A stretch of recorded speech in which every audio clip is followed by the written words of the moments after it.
ডাকসু নির্বাচনে প্রার্থী হওয়া ২১ জন শিক্ষার্থী তাদের মনোনয়নপত্র প্রত্যাহার করে নিয়েছেন।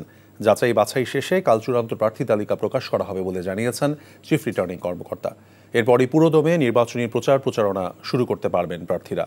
এদিকে নিয়ম লঙ্ঘন করে মধ্যরাতে অন্য হলে অবস্থান করায় ক্ষমা চেয়েছেন স্বতন্ত্র ভিপি প্রার্থী উমামা ফাতেমা।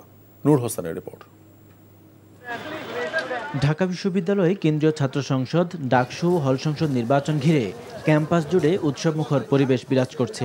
আনুষ্ঠানিক প্রচারের সুযোগ না থাকলেও ক্যাম্পাসের বিভিন্ন এলাকায় শিক্ষার্থীদের সঙ্গে কুশল বিনিময় করছেন বিভিন্ন প্যানেলের প্রার্থীরা। আচরণবিধি লঙ্ঘন, প্রশাসনের নিরপেক্ষতা ও নির্বাচনের পরিবেশ নিয়ে পাল্টাপাল্টি অভিযোগও করছেন প্রার্থীরা। গুপ্ত সংগঠন কিংবা অন্যান্য যে সংগঠনগুলো আছে প্রার্থীদেরকে রাজনৈতিকভাবে মোকাবেলা করতে ব্যর্থ হয়ে তাদের বিরুদ্ধে অপপ্রচার চালানোর সম্ভাবনা আছে, আর সেগুলো সেই গ্রুপগুলো দিয়ে চালাবে যেই গ্রুপগুলোর নাম আমরা বলেছি।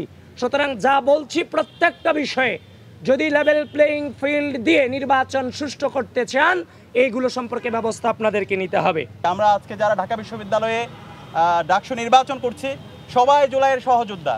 তো আমরা এই ধরনের আইডিয়াগুলো নিয়ে প্রতিযোগিতা করি। আমাদের ঢাকা বিশ্ববিদ্যালয়কে কীভাবে বিনির্মাণ করতে চাই সেটা নিয়ে আমরা প্রতিযোগিতা করি।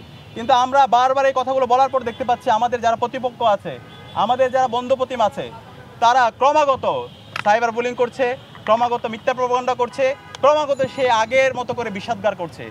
এদিকে নিয়ম লঙ্ঘন করে মধ্যরাতে অন্য হলে অবস্থান করায় ক্ষমা চেয়েছেন স্বতন্ত্র ভিপি প্রার্থী উমামা ফাতেমা। মঙ্গলবার চূড়ান্ত প্রার্থী তালিকা প্রকাশের পর থেকে আনুষ্ঠানিকভাবে প্রচারণা চালানো যাবে বলে জানিয়েছেন চিফ রিটার্নিং কর্মকর্তা।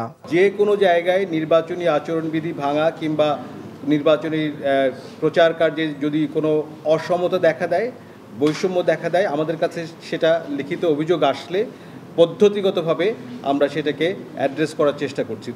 মনোনয়নপত্র প্রত্যাহারের শেষ দিন ২১ শিক্ষার্থী মনোনয়নপত্র প্রত্যাহার করেছে বলে জানিয়েছে চিফ রিটার্নিং কর্মকর্তার কার্যালয়।